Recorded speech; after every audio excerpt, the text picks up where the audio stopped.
une carte qu'on a amenée ici.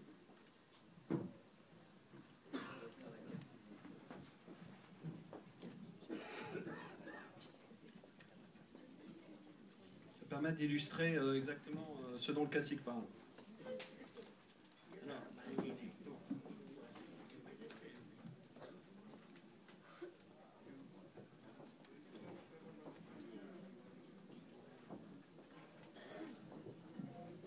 Alors, cette carte, ce sont les territoires donc, du Cacique Raoni, du peuple Kayapo, qui ont été protégés. Ces territoires, quand la première campagne du Cacique Raoni a eu lieu en 89, certains territoires étaient déjà démarqués. Vous avez des zones là, par exemple, qui étaient protégées, ici à droite, la terre indigène Kayapo. Vous avez ici la terre indigène Bao, qui était aussi protégée. Vous aviez un petit bout qui était protégé aussi là. Et toute cette partie n'était pas démarquée. Et le travail du Cacique Raoni, c'était d'unifier tous ces territoires en protégeant cette immense zone qui a été donc protégée grâce au succès de la campagne du chef Raoni avec Sting en 89. Et qui a aussi unifié avec les territoires du Haut-Xingu, avec d'autres ethnies ici, les Yawalapiti, les Kamayura, etc. Et tout ça forme une zone de forêt tropicale protégée qui équivaut à un tiers de la France environ. Il se trouve qu'à l'époque, alors le processus de démarcation est assez complexe et prend beaucoup de temps. La première phase de démarcation d'un territoire indigène, qui va donc valider sa protection, c'est d'abord l'identification du territoire. Ça veut dire qu'on envoie des fonctionnaires de la FUNAI, des géographes, des ethnologues, qui vont permettre de pouvoir certifier que cette zone a bien été occupée par des indigènes depuis pas mal de temps.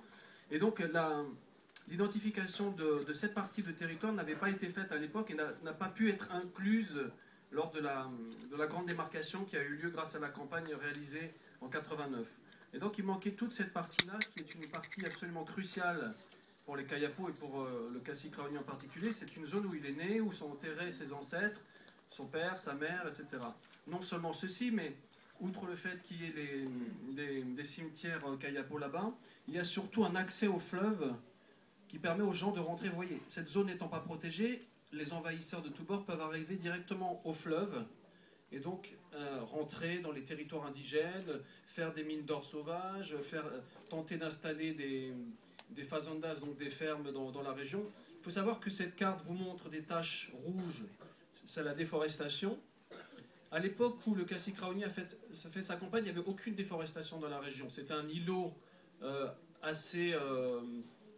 enfin qu'on ne pouvait pas voir, c'était symbolique. Même maintenant, on le voit réellement. Il faut savoir que cette carte a 3 ou 4 ans et que maintenant, toutes ces zones vertes ont disparu.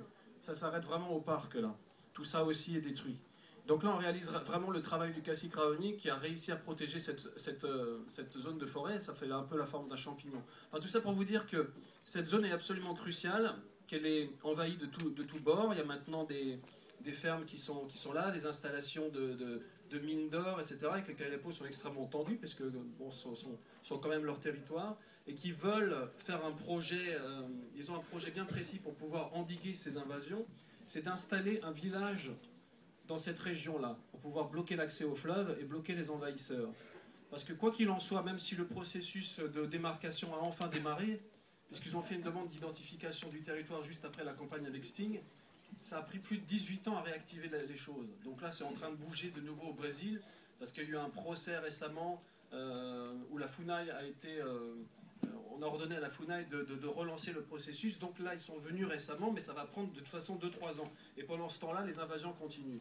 Donc ce qu'ils veulent faire, c'est installer un village qui protégera la zone, un village définitif ici, puisque la zone n'est plus occupée. Alors pourquoi elle n'est plus occupée, juste en 2 mots? Il faut savoir que les Kayapo migrent souvent de lieux pour pouvoir préserver le gibier, renouveler la faune, renouveler la flore. Donc cette zone n'était plus occupée. Donc là, ils sont installés par ici, par là. Le village de Raoni doit être... voilà, Metukti Novo, c'est ici. Mais là, cette zone, pour l'instant, n'était plus occupée. Donc ils vont la réoccuper de nouveau. Ils font cette campagne qui s'appelle Urgence Amazonie, qui doit leur permettre de créer ce nouveau village et de réoccuper définitivement cette zone et de la protéger. Voilà, ça c'est ce que je voulais vous expliquer par rapport à cette carte. Ah, attendez, j'étais devant, oui. Bon alors, voilà. Voilà la carte, je vous remontre en 2 points. Donc, La zone à protéger, c'est ici, là, avec les petits pointillés. Cette zone-là, qui est une bande de terre qui fait environ 100 km de long et qui bloque l'accès au fleuve Xingu. Et toutes ces zones, comme j'expliquais, ce sont des zones de déforestation. Cette carte a environ 3 ans et toutes ces zones vertes ont disparu en 3 ans. Donc maintenant, on ne voit plus que cette forme de champignon du ciel, on la voit vraiment. Il ne reste plus rien d'autre. D'où la nécessité vraiment de préserver cette zone. Et voilà, et en 2 mots, un petit point aussi sur les 2 autres axes de la campagne Urgence Amazonie. Le deuxième axe, c'est notamment que le cacique Raoni et les caciques Mégaron et Bémoro puissent demander à toutes les personnalités qu'ils rencontrent de faire des pressions sur le Brésil pour que soient respectés les droits des peuples indigènes. Il faut savoir qu'en cette période-là, tous leurs droits sont remis en cause par des nouvelles lois qui sortent, révision du code forestier, une révision du code minier qui va arriver l'année prochaine, une ordonnance qui s'appelle l'ordonnance 303, Portaria 303, qui va permettre à n'importe quel projet industriel de pouvoir s'implanter en territoire indigène sans consultation, etc. etc. Et le troisième axe de cette campagne, c'est aussi de responsabiliser le citoyen européen qui, sans le savoir, participe dans sa consommation quotidienne à la déforestation, que ça soit dans la viande qu'il consomme, et qui est pourtant labellisée française, mais dont il ne sait pas souvent que cette viande est nourrie avec du soja d'Amazonie et très souvent OGM. Et il faut savoir que le soja est un véritable fléau en Amazonie. On déforeste des zones absolument immenses. D'ailleurs, Philippe Desbrosses, qui est là, va nous parler, je pense, un petit peu tout à l'heure de ce soja OGM. On déforeste des zones absolument immenses.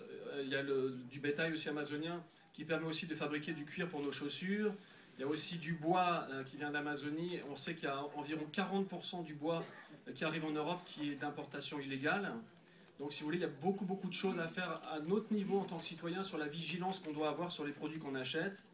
Et par rapport aux responsables européens qu'ils vont rencontrer, ils veulent leur demander d'être beaucoup plus responsables et de prendre des mesures concernant des labellisations, concernant des boycotts, etc.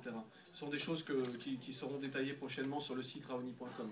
Maintenant, je voudrais donner la parole au cacique Mégaron et lui demander, par exemple, de présenter l'Institut Raoni, qui est donc l'ONG du cacique Raoni et de tous ceux qui travaillent avec lui, de tous les représentants Kayapo. Vous expliquer un petit peu le travail de cet institut, quelles sont les activités qu'il développe et que nous soutenons, nous, par cette campagne.